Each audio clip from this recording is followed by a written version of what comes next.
Assalamualaikum, what is up everyone? It's me Gizri in the house. Welcome back, welcome to my channel. Dan aku sentiasa doakan korang semua yang tengok video ni berada dalam keadaan sihat walafiat dan juga happy-happy selalu. Jangan sedih-sedih guys, jangan stress, okay? It's not good for your health.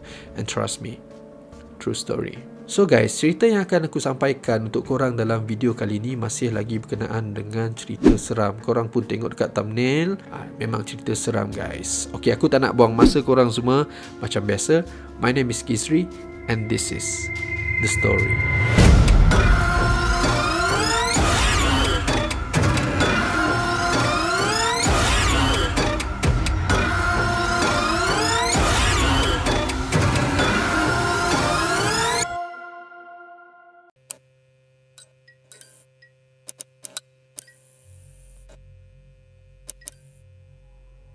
Cerita yang akan aku sampaikan dekat korang ni adalah berkenaan dengan cerita yang berlaku pada tahun 1960-an. Memang agak lama guys cerita ni. Dan cerita ni disampaikan oleh ibu kepada Hamdan. Maksudnya cerita ni berlaku dekat bapa dia yang bertempat dekat sebuah kampung dalam Kuching ni. Kampung ni memang terletak dekat tepi pantai tau.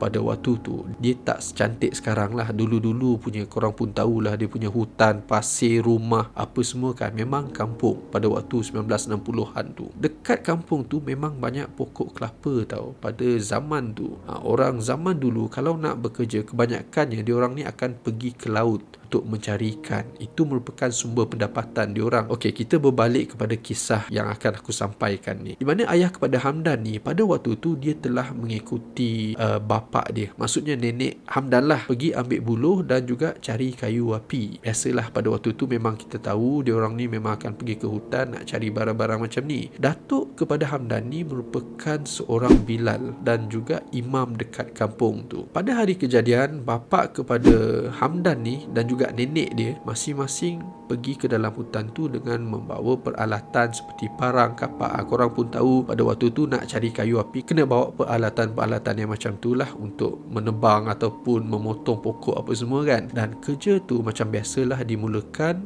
oleh bapa si Hamdan ni. Dia pergi mengumpul kayu api dan nenek dia pula pergi mengambil buluh. Dan selepas diorang settle semua dekat dalam hutan tu, diorang pun ikatkanlah kayu dan buluh tu dan bersedia untuk balik ke rumah. Cuaca pada waktu tu tak ada hujan, tetapi agak mendung. Seperti biasa, jam memang dah lewat senja dah pada waktu tu. Si nenek dia ni dah siap lah semuanya, dah siapkan buluh dan kayu untuk dibawa balik. Dan semua pekerjaan ni dilakukan di tepi pokok buluh. Apa yang nenek kepada Hamdan ni cakap, tempat tu pada waktu tu memang terdapat satu pokok buluh yang agak rendang. Bapa kepada Hamdan ni pada waktu tu masih lagi meneruskan pekerjaannya, tetapi tempat diorang ni taklah jauh sangat, hanya bersebelahan sahaja tau. Semasa melakukan pekerjaan ni, nenek si Hamdan ni masih lagi mendengar suara ayah Hamdan dan masih lagi berbual dengan ayah Hamdan ni seperti biasalah. Berbanyak oleh kawan kita Tek Hamdan. Adalah sikit Hamdan pula dah. Bapa banyak oleh kawan kita Jamil. Jamil ni nama bapa si Hamdan ni lah. Adalah sikit pak. Okeylah, jom kita pulang. Maksudnya dia tanya berapa banyak yang dia dapat hari tu kan. Adalah sikit, kata si Jamil, si bapa Hamdan ni. Dan pada waktu tu tak sampai seminit guys, nenek kepada Hamdan ni bertanya kepada ayah dia, adakah dia dah settle semuanya? Dan pertanyaan nenek Hamdan ni tak dijawab oleh bapa Hamdan. Nenek dia pun menoleh ke belakang tau dan mencari di mana ayah Hamdan pada waktu tu. Tapi masalahnya guys, dia tak nampak.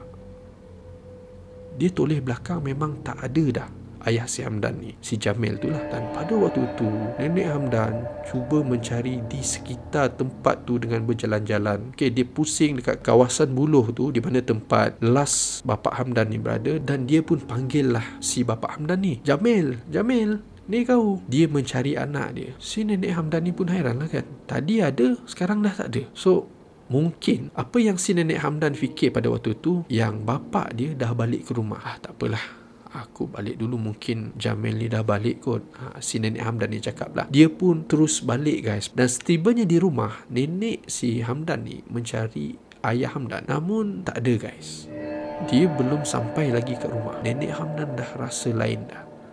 dia dah rasa, aduh, mana si Jamil ni kan. Dia fikir si Jamil ni masih lagi berada dekat dalam hutan tu. Dan tak tunggu lama, si Nenek Hamdan ni, dia terus cuba untuk meminta pertolongan orang dekat kampung tu untuk mencari ayah Hamdan. Dan diorang dekat kampung tu terus melakukan usaha pencarian si bapa Hamdan ni serta-merta, sehinggalah lewat malam guys. Orang yang dekat kampung tu pergi ke setiap kawasan yang pernah dilalui oleh nenek dan ayah Hamdan. Okey, dia orang pergi cari dekat setiap pelusuk dalam hutan tu guys, dan juga tempat yang mungkin si bapa Hamdan ni berada. Dia orang pergi cari malam tu, tapi tetap tak jumpa guys. Dan dipendekkan cerita, pada keesokan hari diorang pergi lagi ke hutan tu dan terus cari Bapak Hamdan.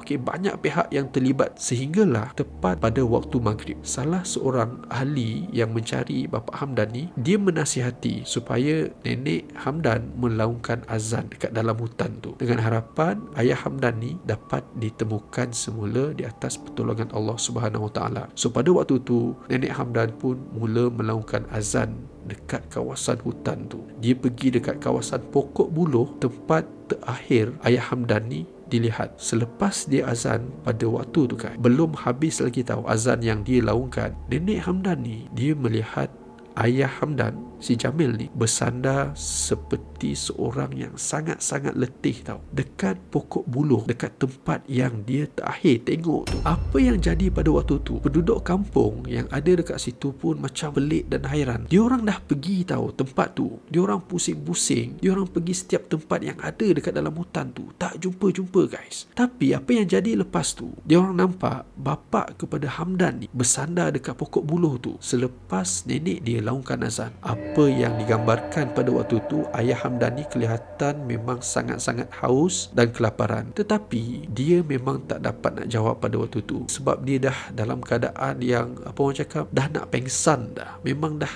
tak makan, tak minum, dia memang tak boleh nak jawab time tu. Dan dipendekkan cerita, selepas beberapa hari kejadian tu, si Nenek Hamdan ni bertanyakan kepada ayah dia apa yang dah jadi sebenarnya pada waktu tu. Dan si ayah Hamdan ni pun menceritakan, semasa dia sibuk nak mengumpul kayu apa semua ni kan untuk dibawa balik, dia melihat ada satu cahaya kecil tau dekat area pokok buluh, dan dia pun pergi sentuhlah cahaya tu. Dalam sekelip mata, si ayah Hamdan ni cakap dia telah berada di satu tempat yang sangat-sangat cantik dan indah. Dia telah pergi ke tempat yang lain daripada tempat yang biasa dia tengok sebelum ni. Pada masa yang sama juga, semasa si bapa Hamdan ni menyentuh cahaya tu, dia masih lagi memegang kapak tau dekat sebelah tangannya. Dan dalam pada masa yang sama juga, dia ternampak ada seorang wanita yang sangat cantik guys, mengarahkan dia untuk melepaskan kapak tersebut. Dan wanita tersebut berjanji dekat ayah si Hamdan ni akan memberikan apa-apa yang dia nak, segala kemewahan yang dia nak, dia akan bagi. Tapi apa yang si ayah Hamdan ni buat pada waktu tu, dia cuba juga tahu untuk memegang kapak tu. Kapak yang dia pegang tu, dia tak nak lepaskan, sambil dia membaca semua surah-surah ayat suci Al-Quran yang dia tahu. Dan pada waktu tu, dia dah tahu dah benda ni. Dan apa yang diharapkan, dia dapat lari dari perempuan ni. Dia minta dilindungi guys. Dan menurut ayah Hamdan ni lagi, pada waktu orang kampung ni pergi cari dia dekat dalam hutan tu, dia boleh dengar suara orang kampung panggil nama dia, tapi dia tak dapat untuk menyahut orang-orang kampung ni. Dan selepas 2-3 jam lah, dia cakap si wanita ni cuba pujuk untuk melepaskan kapak tu, tiba-tiba keadaan bertukar menjadi lain tau. Dia rasakan ada macam satu gempa bumi berlaku dekat area dia tu. Dan selepas tu, bapa kepada Hamdan ni, dia terlihat yang orang-orang kampung dekat situ, dan orang-orang dekat kampung dekat situ pun dapat melihat si ayah Hamdan ni. Ayah si Hamdan ni cakap dia berada dekat situ dalam 2-3 jam macam tu, sedangkan sebenarnya dia telah hilang lebih daripada 2-3 jam dah masuk hari kedua dah.